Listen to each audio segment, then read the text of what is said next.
Bismillahirrahmanirrahim. Assalamualaikum warahmatullahi wabarakatuh.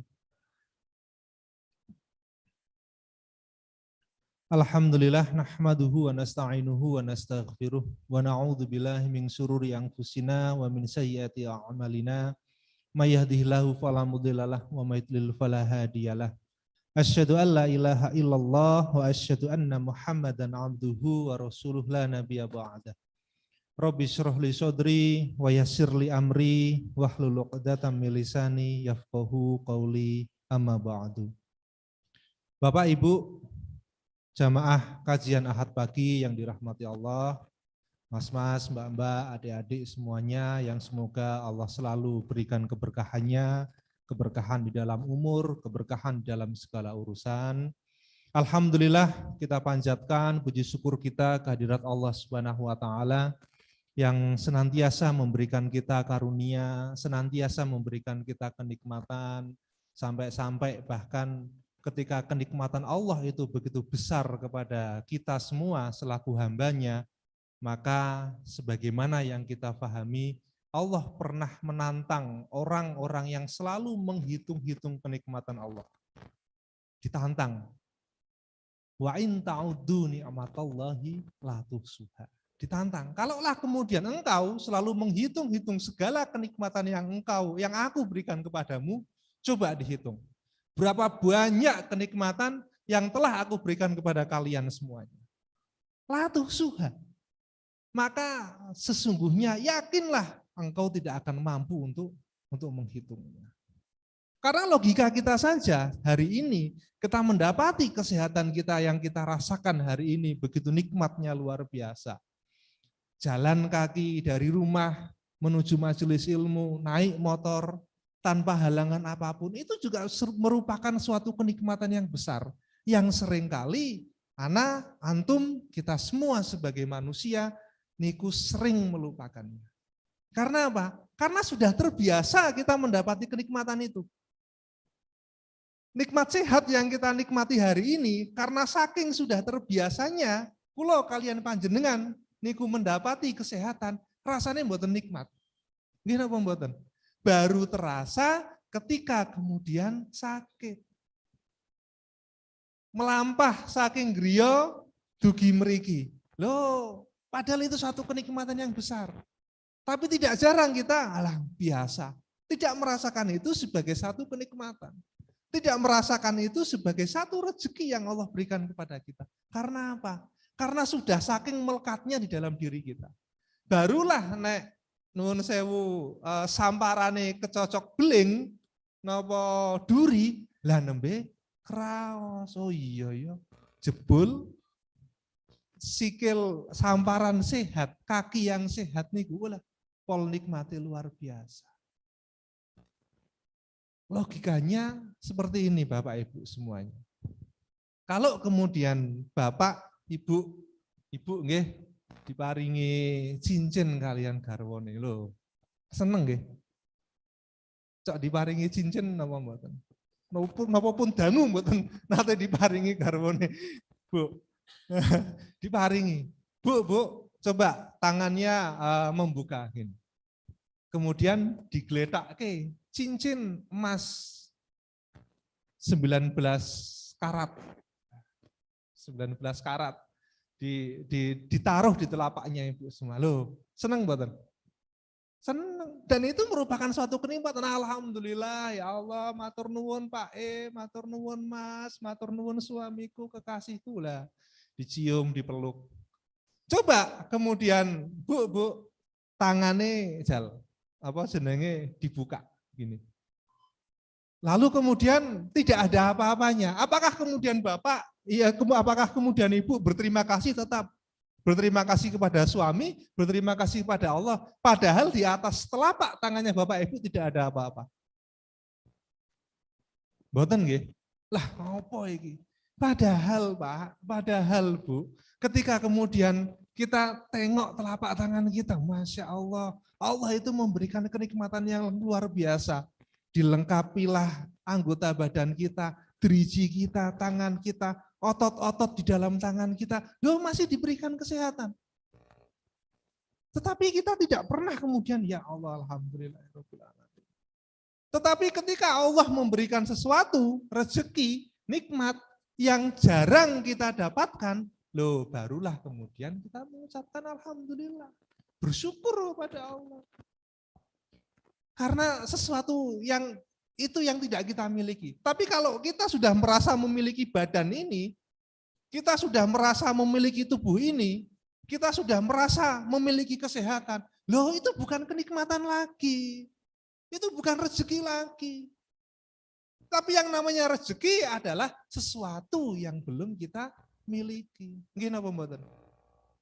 Bapak, Ibu, nek misale suatu ketika zaman riyen belum punya motor. Lalu kemudian Allah berikan rezeki untuk Bapak, Ibu bisa membeli motor. Loh, syukurnya luar biasa, Bu. Alhamdulillahirabbil alamin. Tapi setelah berjalan 1, 2 bulan, 3 bulan, apakah kita juga tetap bersyukur atas motor, mobil yang kemudian Allah berikan kepada kita? Sebagaimana awal kita mendapatkannya. Loh, dicek nih Bu. HP mawon Bu. Loh, awal pertama kali kita punya HP. HP Oppo yang ada filternya, nek selfie niku dadi ayu. Gadah mboten Bu?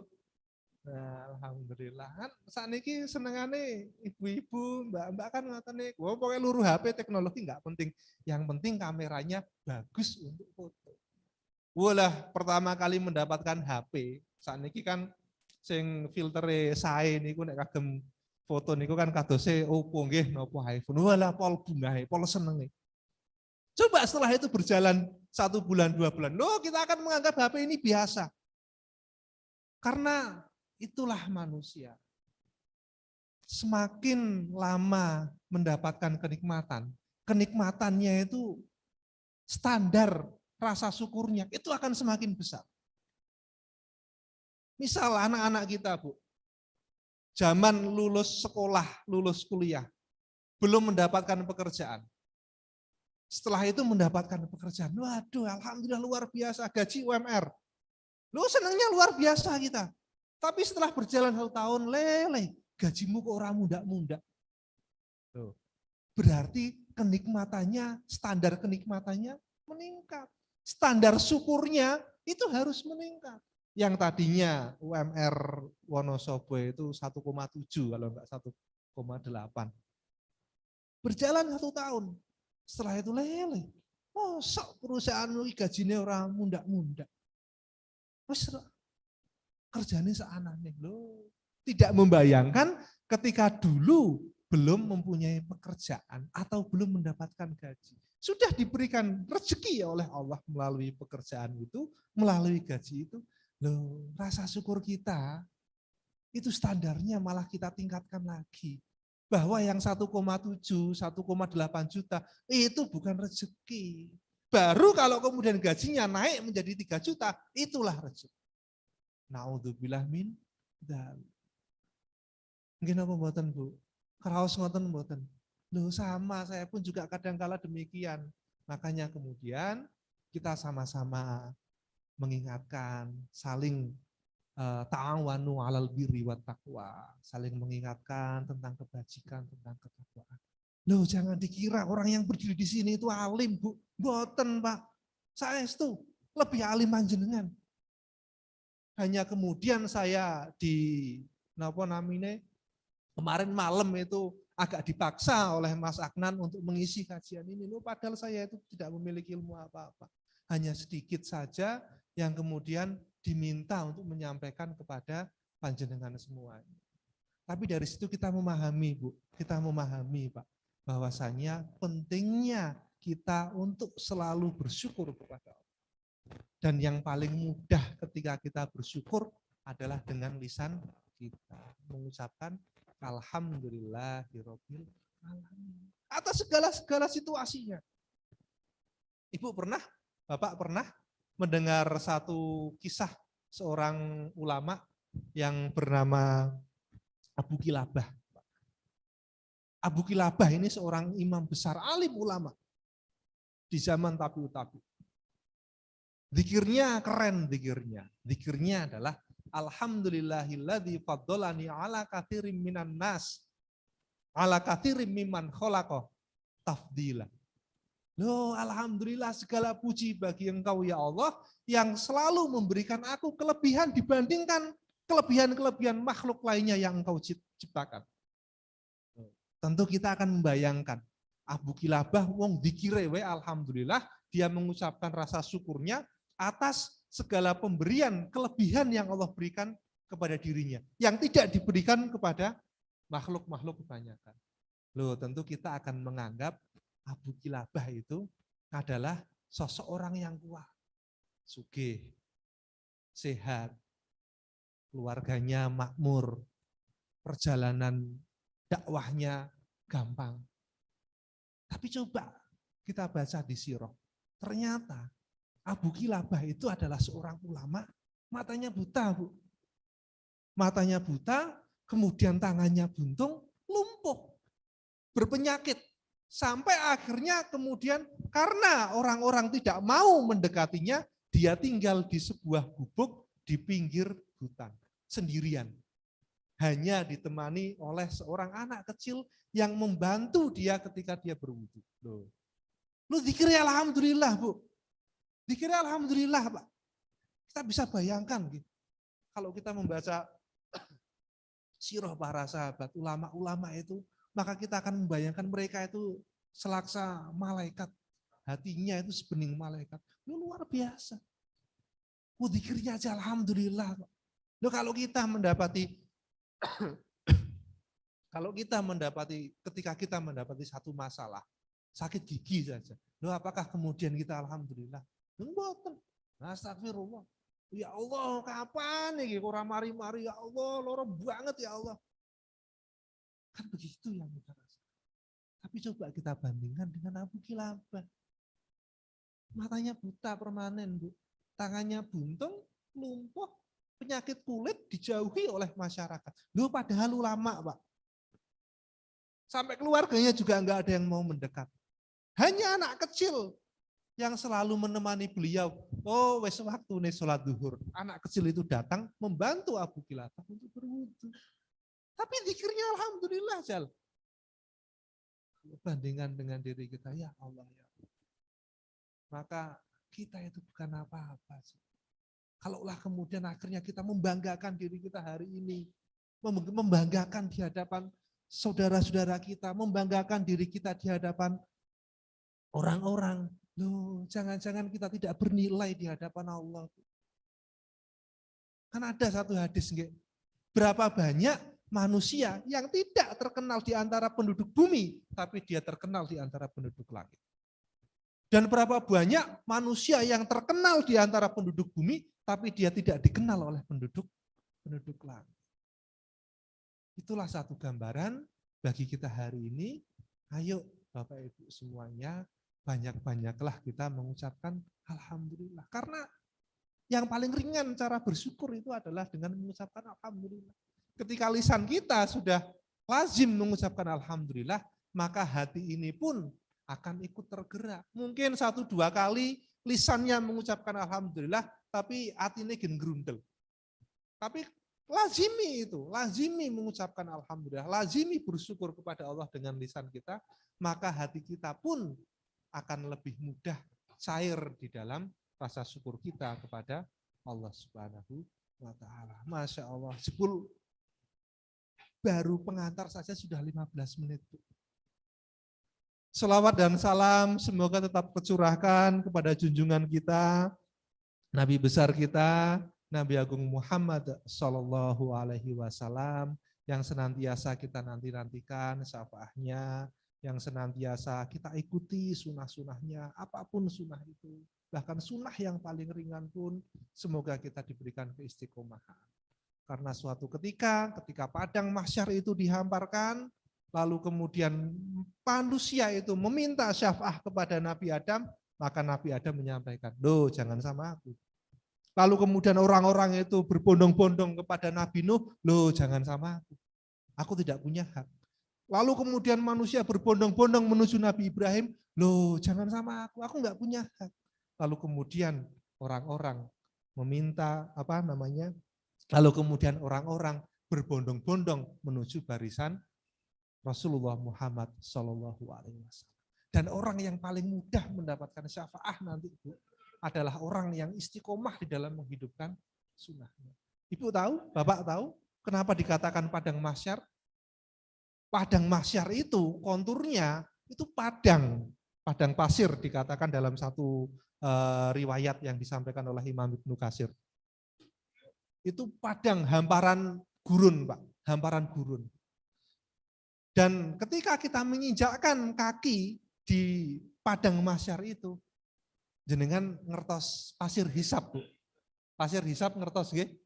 Bapak ngertos nggih? Ten film-film niku biasanya nek ten film-film petualangan kan enten pasir hisab yang kemudian bisa menghisap sesuatu yang berdiri di atasnya. Loh, kita kalau di padang mahsyar nanti langsung mendelep, Pak, langsung mendelep, Bu, menyisakan kepala. Dan susah kita untuk menyat. Ketika kemudian Rasulullah umati, ayo umatku berkumpul kepadaku, berkumpul denganku. Loh, susahnya luar biasa. Tangan, kaki tidak bisa bergerak, hanya kepala, disisakan kepala. Itu padang mahsyar nanti. Bagaimana kemudian cara kita mendekat kepada Rasulullah? Ketika kemudian kita mengakui bahwa diri kita, loh aku itu umatmu, wahai Rasulullah. Tapi rentan diri kita untuk tidak mengikuti sunnah-sunnah yang disampaikan oleh Rasulullah. Bahkan sunnah yang paling kecil. Maka jangan remehkan sunnah yang paling kecil itu. Ada satu kisah dari Imam Ahmad. Ngertos nggih? Imam Ahmad, kalau di hadis-hadis itu HR Ahmad, Rawahu Ahmad, hadis riwayat Ahmad. Nah, Imam Ahmad ini mendapat karomah dari Allah karena menjalankan satu sunnah yang nampaknya remeh bagi kita. Suatu ketika Imam Ahmad itu, mboten apa-apa nggih, tak cerita sebelum masuk ke materi nggih. Suatu ketika Imam Ahmad itu hendak hadir di dalam majelis ilmu. Lah kados panjenengan itu. Bahwa pokoknya meskipun beliau itu adalah imam besar, tapi begitu haus dengan ilmu. Maka dimanapun ada kajian, dimanapun ada pengajian, ada pembahasan mengenai Al-Quran dan juga As-Sunnah, hadis-hadis, loh selalu berusaha untuk diikuti. Maka kemudian Imam Ahmad ini suatu ketika mendapati satu kabar bahwasanya di ujung wilayah, jauh dari wilayahnya dia tinggal itu, ada majelis ilmu. Lalu kemudian Imam Ahmad beserta dengan beberapa orang rombongannya itu hendak berangkat menuju majelis ilmu itu. Dan tidaklah majelis ilmu itu dapat dilalui kecuali dengan perjalanan air menggunakan kapal. Lalu kemudian orang-orang itu beserta dengan Imam Ahmad nyewa perahu getek lah bahasanya saat ini. Nyewa getek, perahu kecil. Setelah itu semuanya naik, lalu kemudian baru beberapa saat perjalanan. Loh, Imam Ahmad itu mendengar ada orang bersin, Bu. Ngertos bersin? Wahing, hacing. Lalu setelah mendengar orang itu bersin, disusul Imam Ahmad itu mendengar orang yang bersin itu mengucapkan Alhamdulillah. Lalu, iki ono wong wahing iki. Digoleki. Oh, jebul di pinggir sungai itu ada kakek-kakek tua sedang bertani. Wahing mengucapkan Alhamdulillah. Lalu Imam Ahmad berkata kepada pemilik getek itu, pemilik perahu itu, Mas, tolong engkau pinggirkan perahu ini. Aku hendak menemui orang itu. Loh, pemilik perahu ini mboten purun. Lah, Pak, mboten usah lah, Pak. Perjalanan kita itu masih jauh. Masih lama perjalanan kita. Loh, ngapain engkau itu ketemu dengan orang itu? Wes lah, perjalanan kita masih jauh. Imam Ahmad ngeyel, enggak, pokoknya aku pengen ketemu orang itu. Mboten saged, Pak. Loh, namine kan akadnya di awal itu mengantarkan Imam Ahmad ke majelis ilmu, bukan untuk mampir-mampir. Mboten, Pak. Akate kula dibayar niku kagem ngeterke panjenengan kalian rombongan untuk menuju majelis ilmu, enggak bisa. Sebentar saja Mas, sebentar. Mboten saged. Terjadi perdebatan antara Imam Ahmad dengan pemilik perahu. Lalu kemudian setelah itu, ya wes lah, saya kasih uang 1 dirham. sangu terakhir Imam Ahmad itu 1 dirham. Imam besar sangune gur 1 dirham. 1 dirham itu mungkin setara dengan 500.000 kira-kira. Kasih ya, tak bayar, engkau pinggirkan getek ini, aku pengen menemui orang itu. Loh, jenengan sebagai pemilik getek sumringah mboten? Oh, seneng tau, Bu. Yo, wes ora apa-apa Imam, tapi sediluk wae ya. Sebentar saja. Kasih 1 dirham, dipinggirkan perahu. Imam Ahmad turun menemui bapak-bapak yang tua itu sambil berkata, jawabannya apa? Yarhamu. Lalu bapak-bapak tua itu tadi menengokkan wajah ke belakang menjawab, yahdikumullah wa yuslih lakum a'malakum. Selesai. Lalu Imam Ahmad kembali ke getek itu, loh bingung orangnya yang punya getek. Engkau Imam Ahmad debat dengan aku tadi sampai kemudian memberi aku 1 dirham hanya untuk membalas jawaban dari orang tua tadi. Lalu apa jawaban Imam Ahmad? Menarik ini sahabat. Aku tidak tahu doa siapa yang dikabulkan oleh Allah sehingga Allah melayakkanku untuk menghuni surganya. Loh. Setelah itu perjalanan berlangsung, orang-orang di perahu itu tidur semuanya termasuk Imam Ahmad.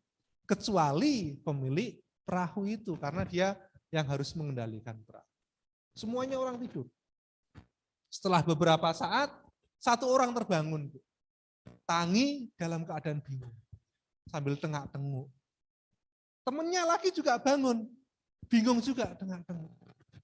Lalu kemudian teman yang pertama bangun tadi bertanya kepada teman yang kedua bangun. Dia ngopo kok tengak-tenguk? Aku ngimpi Mas. Apa ngimpimu? Loh, Imam Ahmad itu mendapatkan surganya Allah hanya dengan 1 dirham. Loh, lah kok bodoh karo ngimpiku? Lalu kemudian semua orang terbangun, 1 orang terbangun, 2 orang terbangun, semuanya terbangun. Mereka mendapati mimpi yang sama.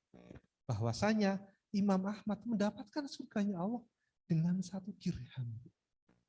Loh, remeh sunahnya. Kayaknya menjawab orang wahing. Yarhamukallah. Tapi ketika itu terus-menerus dilakukan, istiqomah dilakukan, loh, bisa jadi itulah yang akan menjadi ijazah bagi kita. Kemudian ketika Rasulullah itu membagikan syafaat ijazah, no, buat kamu ijazahnya, buat kamu ijazahnya.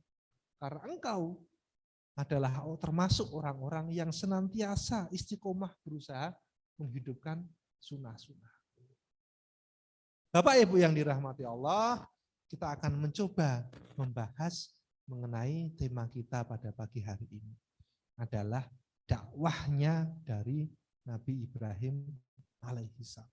Kenapa kami mengangkat tema itu? Karena ya mendekati Idul Kurban. Seringkali kan dinisbatkan kisah-kisah Idul Kurban itu kepada Nabi Ibrahim dan juga Nabi Ismail. Kita akan mulai. Yang pertama adalah yang ingin saya sampaikan, siapakah Nabi Ibrahim itu? Kita akan banyak bicara mengenai sejarah, cerita. Kersane panjenengan mboten bosen, kula nggih mboten kangelan. Nabi Ibrahim itu adalah anak dari Tarikh. Bapaknya namanya Tarikh. Dalam satu riwayat dikatakan bapaknya namanya Tarikh. Tapi di dalam Al-Quran yang lebih masyhur dan pendapat yang lebih masyhur itu namanya Azar. Nah, beberapa ulama bahkan Imam Ibnu Katsir itu menyampaikan antara Tarikh dan juga Azar itu adalah satu orang yang sama. Tetapi Azar itu adalah nama julukan atau Tarikh nama julukan. Kan biasa nggih, kula mawon zaman sekolah kan meskipun namine kula Adinda Satria Bagus tapi cok kanca-kancane manggilnya bukan nama sesungguhnya. Kan ngoten Bu. Kelingan mboten Bu, zaman alit riyen cok diparapi kalian rencange. Nggih napa mboten? Dipanggil dengan nama yang lain. Itu. Ibrahim itu bin Azar atau bin Tarikh. Ibunya bernama Amilah. Nabi Ibrahim dalam satu riwayat, dalam satu asar, Nabi Ibrahim itu lahir di Damaskus. Tetapi asar yang lebih rojih itu mengatakan Nabi Ibrahim lahir di Babilonia. Ketika itu masyarakatnya adalah masyarakat paganisme. Masyarakat penyembah berhala. Dan salah satu tokoh pemuka agamanya adalah Azar atau Tarikh. Dan Azar itu dinisbatkan berdasarkan patung yang selalu disembah oleh ayahnya Nabi Ibrahim.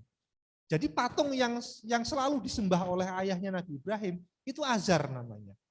Kemudian orang-orang memanggil ayahnya Nabi Ibrahim pun dengan nama Azar. Patung yang selalu disembah oleh ayahnya Nabi Ibrahim. Dan ayahnya Nabi Ibrahim itu adalah pemuka agama. Tokoh masyarakat, pemuka agama, sing dindel omongane kalian tiang-tiang. Bahkan ibunya bernama Amilah. Sama juga. Nabi Ibrahim itu memiliki 2 orang saudara. Jadi Tarikh atau Azar itu melahirkan 3 orang putra. Yang pertama adalah Nahar, Ibrahim, dan juga Haran. Nah, Haran ini punya anak namanya Nabi Lut. Jadi antara Nabi Ibrahim dan juga Nabi Lut niku ponaan. Kados Nabi Ibrahim itu pakde bagi Nabi Lut. Makanya kemudian kita mendapati loh jebul-jebul ternyata dulu Allah ketika mengutus para nabi itu bukan berdasarkan zaman. Bukan berdasarkan waktu, tapi berdasarkan wilayah-wilayah. Dan ketika Nabi Ibrahim itu diutus sebagai Rasul, itu dikatakan di dalam Asar, itu ada 4 raja penguasa dunia. 2 orang Muslim, 2 orangnya kafir. Salah 2-nya adalah yang bernama Zulkarnain dan juga Nabi Ismail. Itu semasa dengan Nabi Ibrahim, penguasa dunia ketika itu. 2 penguasa, 2 raja beragama Muslim, beriman kepada Allah. Yang 2 lagi kafir bernama Namrud dan juga Bukhta Nasar. Jadi semasa antara Nabi Ibrahim dan juga Nabi Lut itu pun satu masa. Ponaan, Pak D kepada ponaan. Suatu ketika Nabi Ibrahim itu mendapati bahwasanya di Babilonia itu orang-orang itu pada menyembah berhala semua. Sudah menjadi kultur masyarakat ketika itu semuanya menyembah berhala. Bahkan ketika Nabi Ibrahim bersama ayahnya Tarikh singgah ke Damaskus, mendapati orang-orang di Damaskus kuno pun itu menyembah bintang. Makanya kalau kemudian kita melihat sejarah, Bu, kuil-kuil Damaskus kuno, istana-istana Damaskus kuno itu punya 7 pintu. Dan setiap pintu itu ada gambar patung bintangnya. Dan satu patung bintang yang paling besar itu adalah bernama Vesper, bintang Vesper. Itu yang selalu disembah dan diagung-agungkan oleh orang-orang Damaskus kuno ketika itu. Lalu kemudian sebagaimana kita dapat di dalam Al-Quran, maka kemudian terjadi perdebatan antara Nabi Ibrahim dan juga dengan orang-orang Damaskus kuno. Tetapi Nabi Ibrahim tidak tinggal di Damaskus, tinggalnya di Babilonia, hanya singgah di Damaskus.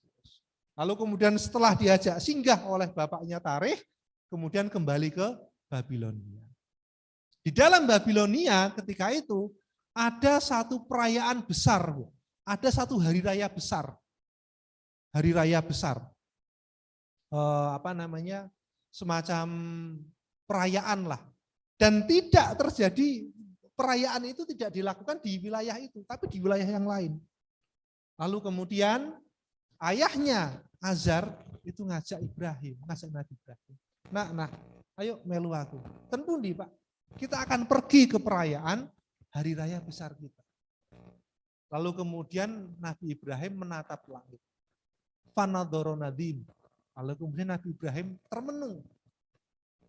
Delok ke langit, melihat bintang-bintang, lajeng sanjang kalian Bapak. Pakola ini sakit boten Pak. Kulo niku tasih meriang. Saya itu masih sakit. Itu kebohongan pertama dari Nabi Ibrahim. Di dalam Asar, Nabi Ibrahim dalam hadis yang sahih, Nabi Ibrahim itu seumur hidupnya hanya berbohong 3 kali. Nek panjenengan Pak. Sering ngapusi garwane mboten. Angsal yatra pinten, Pak? 100.000. Padahal 200.000 dikantongi sing 100.000. Duit lanang ya. Nabi Ibrahim seumur hidupnya dikatakan di dalam satu riwayat umur Nabi Ibrahim itu 200 tahun. Selama 200 tahun Nabi Ibrahim itu hanya berbohong 3 kali. Salah yang pertama adalah ketika kemudian Nabi Ibrahim diajak oleh bapaknya itu untuk merayakan hari raya besar agama paganis itu, lalu kemudian Nabi Ibrahim berbohong. Faqala inni saqim. Ningali langit-langit, ningali bintang, mboten lah Pak. Kula niki kasih beriah. Lalu kemudian setelah itu ya wis kalau begitu. Semua orang pergi untuk merayakan hari raya besar. Lalu kemudian Nabi Ibrahim berpikir, ki piye ki carane ben manusia di wilayahku itu sudah tidak menyembah berhala. Oh ya sudah, aku akan melakukan tipu muslihat agar mereka sadar. Akhirnya kemudian Nabi Ibrahim pergi ke kuil, di mana terdapat kuil sentral banyak sekali berhala-berhala, sebagaimana cerita zaman TPQ kita dulu. Oh, dihancurkan dengan kapak. Menggunakan tangan kanan. Membawa kapak, menghancurkannya menggunakan tangan kanan. Kenapa menggunakan tangan kanan? Karena tangan kanan itu lebih kuat, lebih cepat, dan lebih afdol ketika melakukan kebaikan. Itulah yang dilakukan Nabi Ibrahim. Dihancurkan semuanya, menyisakan satu patung yang paling besar. Kalau dalam cerita TPQ dulu, kapaknya itu diletakkan di pundak. Tapi di dalam tafsir Imam Ibnu Katsir dikatakan diletakkan di tangan kanan patung itu. Diletakkan di tangan kanan. Setelah itu Nabi Ibrahim pulang, orang-orang pun pulang, loh podo bingung Pak. Podo bingung. Loh, sapa iki sing ngajurke patung-patung sesembahan kita? Pada bingung semua orang. Semua orang pada bingung. Siapa ini orangnya yang berani-beraninya menghancurkan Tuhan-Tuhan kita? Lalu kemudian ada satu orang pemuda mengatakan, kami mendapati ada seorang pemuda yang selalu mencela Tuhan-Tuhan kita, Tuhan-Tuhan kita. Loh, panggil orang itu. Akhirnya Nabi Ibrahim dipanggil, dihadapkan kepada masyarakat itu. Takut Nabi Ibrahim, boten malah seneng. Kenapa kemudian Nabi Ibrahim itu sengaja menghancurkan patung-patung itu? Patung semuanya dihancurkan. Dan itu di kuil sentral. Supaya apa? Salah satu hikmahnya. Supaya orang-orang itu pada berkumpul. Kalau orang-orang itu sudah pada berkumpul, maka akan lebih mudah menyampaikan kebenaran. Ben didengar oleh banyak orang. Daripada harus ketok pintu. Satu persatu. Assalamualaikum. Tuhanmu itu Allah, bukan patung. Loh, saya.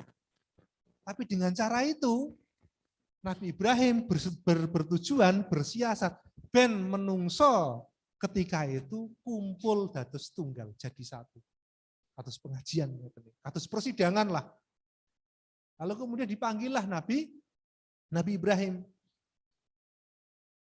Lalu kemudian Nabi Ibrahim ditanya. Ini di dalam kisah dalam Al-Quran, di dalam surat Al-Anbiya. Nabi Ibrahim ditanya, apakah kamu yang betul-betul menghancurkan patung itu? Loh, bukan aku. Sesungguhnya patung yang besar itulah yang menghancurkan patung-patung yang lainnya. Lalu kemudian orang-orang podo nimpali, ora mungkin. Loh, patung itu kan tidak bisa bergerak. Patung itu kan tidak bisa mendengar. Enggak mungkin. Dijawab oleh Nabi Ibrahim. Lah nek ngerti ora mungkin, lo ngapain kalian sembah?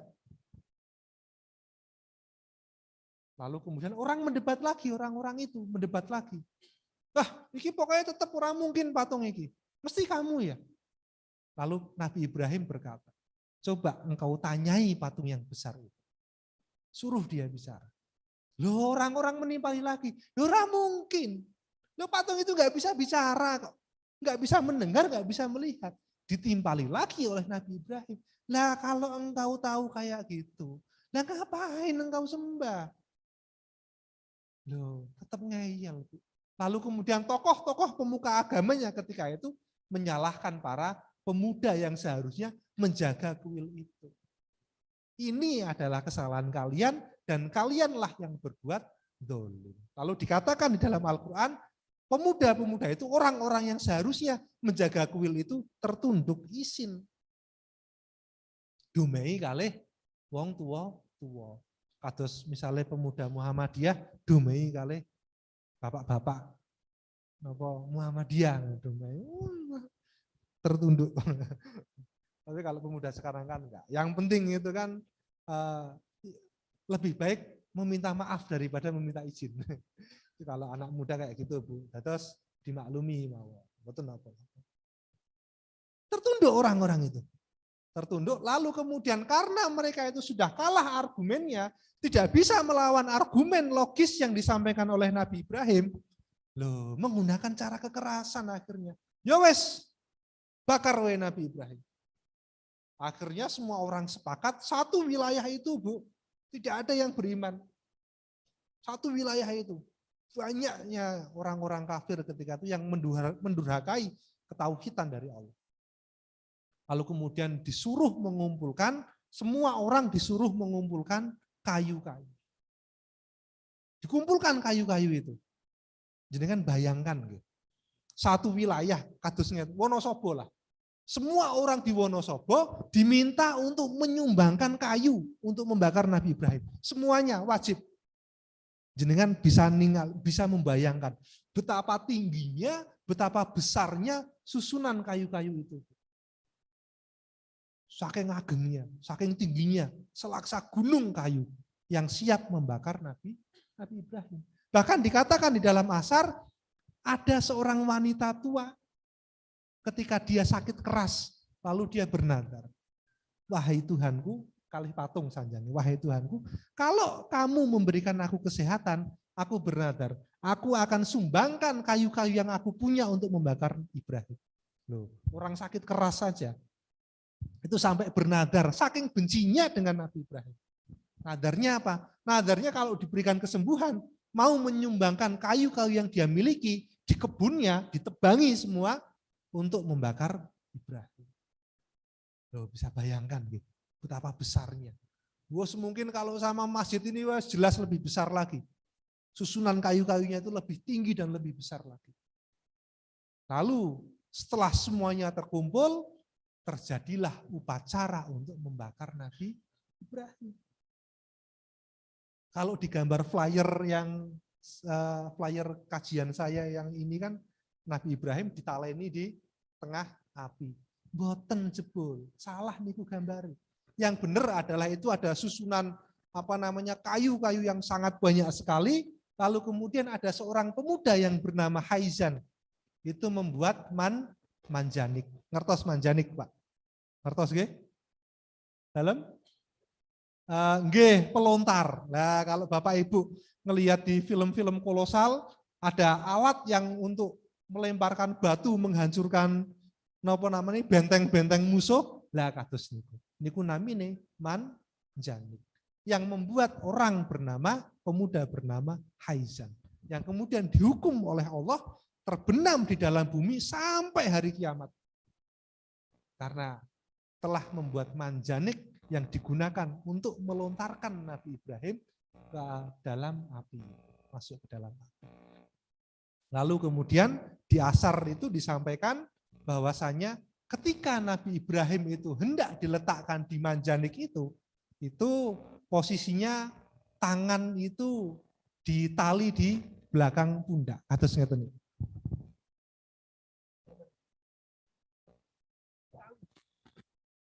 Tangannya tidak bergerak, ditali di belakang pundak, diletakkan di atas manjanik, kemudian Nabi Ibrahim berdoa, hasbunallah wa ni'mal wakil, ni'mal maula wa ni'man nasir.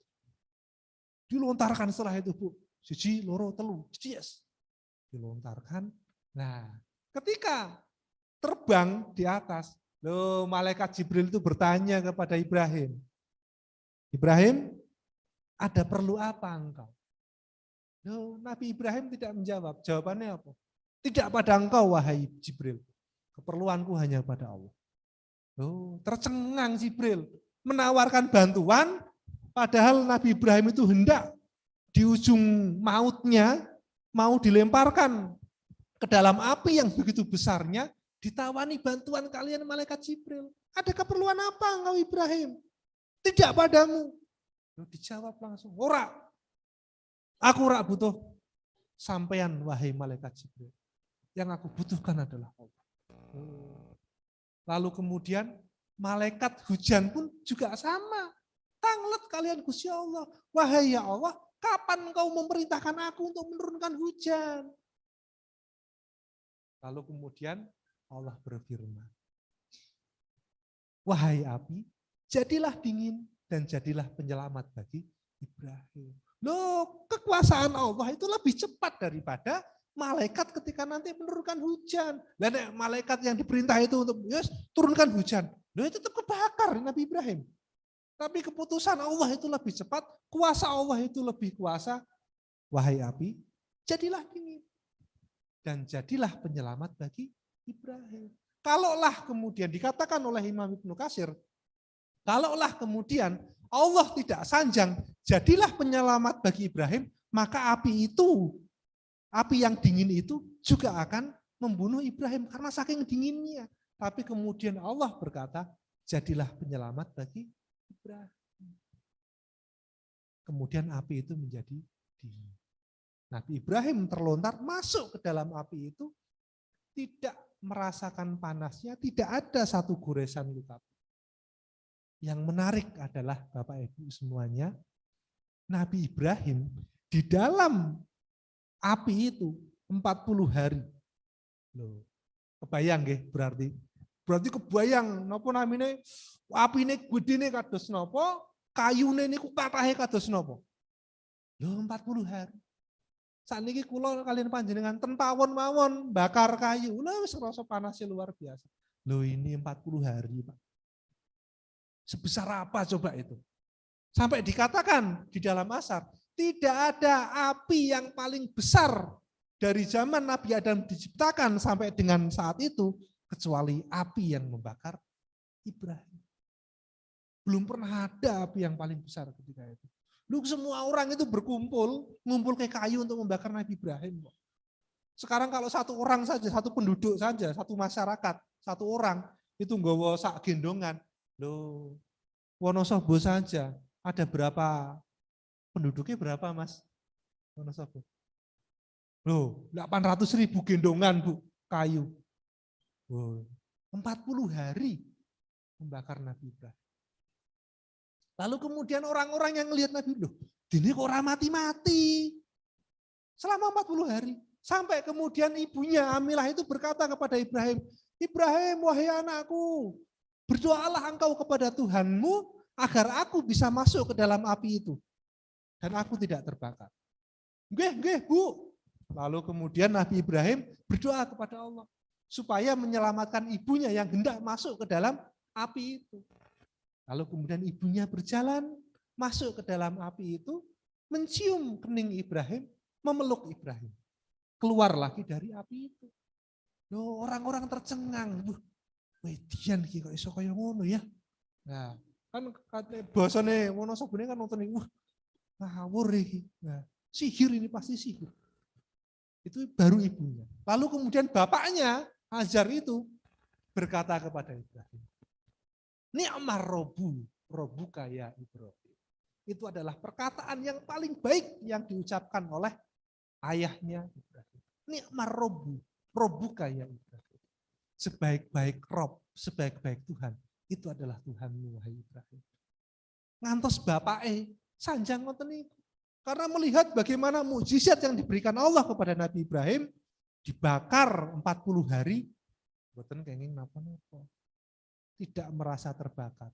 Bahkan dikatakan Nabi Ibrahim berkata, tidak ada kenikmatan yang lebih besar yang aku nikmati kecuali ketika saat aku berada di dalam api. Karena di sana jebul Allah memerintahkan malaikat naungan untuk menaungi Nabi Ibrahim. Jadi meskipun nampak dari luar itu Nabi Ibrahim itu dibakar, loh Nabi Ibrahim itu sedang berada di taman, Bu. sedang berada di taman, indah, nyaman, tidak panas, tidak dingin. Banyak tersedia fasilitas-fasilitas. Karena Allah memerintahkan malaikat naungan untuk mendampingi Nabi Ibrahim. Allah memerintahkan Jibril untuk mendampingi malaikat, untuk mendampingi Nabi Ibrahim juga. Jadi sampai dikatakan seperti itu. Loh, kenikmatan yang paling besar yang aku rasakan ketika hidup dalam dunia ini, justru malah ketika aku dibakar selama 40 hari. Orang-orang yang tercengang, ya iso ya. Akhirnya orang-orang ketika itu kalah argumen, kalah segalanya. Tetapi apakah kemudian mereka beriman? Loh, jebul mboten, Bu. Jebul mboten, Pak. Apa perkataan mereka? Apakah engkau hendak memerintahkan kami untuk meninggalkan Tuhan-Tuhan nenek moyang kami, wahai Ibrahim? Akhirnya ya sudah. Ya sudah kalau begitu, akhirnya Nabi Ibrahim diperintahkan untuk hijrah. Hijrah ke Syam. Sebelum hijrah, setelah dibakar itu, karena beritanya itu santer kemana-mana, saking hebatnya Ibrahim, dikira sakti, terdengar oleh Namrud. Raja Namrud niku mirengke, oh ana wong sakti yang menyatakan bahwasanya ada Tuhan selain Tuhan-Tuhan kita. Lalu kemudian ketika itu, di zaman ketika itu, raja, penguasa, itu selalu menyediakan makanan untuk rakyatnya. Loh Namrud loh, Bu. Namrud, raja loh. Bengis, lalim, sombong, mengakui dirinya Tuhan, tapi kalau sama rakyatnya, selalu menyediakan perbekalan. Siapapun yang butuh beras, siapapun yang butuh makanan, datang. Lah nek rajane panjenengan, minyak mawon, mboten lah. Sampun niku wis wingi. Lombok mawon wis. Niku Bu, Pak. Dulu loh, raja itu seperti itu. Selalu mengayomi Namrud loh. Jadi semua orang ketika hendak membutuhkan makanan, perbekalan, selalu datang ke Namrud. Dikasih. Datang Ibrahim beserta Sarah. Dan Sarah, Bu, nek panjenengan ngertos, wanita tercantik nomor 2 di seluruh dunia, di seluruh zaman. Itu adalah Sarah. Paling ayu, Bu. Atus panjenengan zaman nem. Paling ayu Sarah. Yang pertama adalah Ibunda Hawa. Itu yang paling cantik. Yang nomor 2 itu Sarah. Kalau manusia yang paling ganteng, yang paling sempurna, sinten? Sanes, Pak. Nabi Adam. Kenapa Nabi Adam? Nabi Adam itu langsung diciptakan Allah melalui tangannya. Dibentuk oleh Allah langsung. Makanya yang paling sempurna, yang paling ganteng niku Nabi Adam. Paling ganteng, bisa bayangkan Gusti Allah langsung sing damel kok. Sing damel iku langsung Gusti Allah, bandingke kalian panjenengan. Nggih benten, Pak. Itu Nabi Adam. Ketika itu kita lanjutkan. Ketika itu Nabi Ibrahim beserta Sarah itu ke tempat Raja Namrud untuk meminta perbekalan. Setelah itu Raja Namrud tahu, dikasih tahu anak buahnya. Yang datang itu Ibrahim, yang kemarin dibakar tidak terbakar. Didatangi sama Raja Namrud. Hendak apa engkau? Wahai Ibrahim, aku hendak meminta perbekalan. Enggak aku kasih. Kecuali engkau mengakui bahwasanya aku adalah Tuhan. Lalu kemudian Nabi Ibrahim berkata, Robku adalah yang bisa mematikan dan juga menghidupkan. Lalu Namrud berkata, aku ya bisa menghidupkan dan juga mematikan. Lalu kemudian Namrud itu memerintahkan anak buahnya, prajuritnya untuk membawa 2 orang tahanan. Yang keduanya sama-sama hendak dihukum pancung. Nih, 2 orang ini hendak aku hukum pancung. Yang satu akan aku hidupkan, yang satunya lagi akan aku matikan. Yang satu diperintahkan oleh Raja Namrud, 1 orang tahanan itu dibunuh ketika itu. Itu kan, aku bisa mematikan. Yang satunya, aku biarkan dia hidup. Berarti aku memberikan kehidupan. Niku dalile Raja Namrud. Lalu kemudian Nabi Ibrahim enggak. Kalau dalam istilah bahasa Indonesia itu ada causa prima. Causa prima itu pelaku utama. Kejadian, dalil atau argumen yang disampaikan oleh Raja Namrud itu tidak menjadikan Namrud sebagai causa prima, sebagai pelaku utama. Karena dia adalah sebagai pelaku terus-terusnya. Pelaku utamanya adalah yang betul-betul menghidupkan dan juga mematikan, yaitu adalah Allah Subhanahu wa Ta'ala. Lalu kemudian setelah itu Nabi Ibrahim berkata, loh Tuhanku itu yang bisa menerbitkan matahari dari timur kemudian dibenamkan di barat.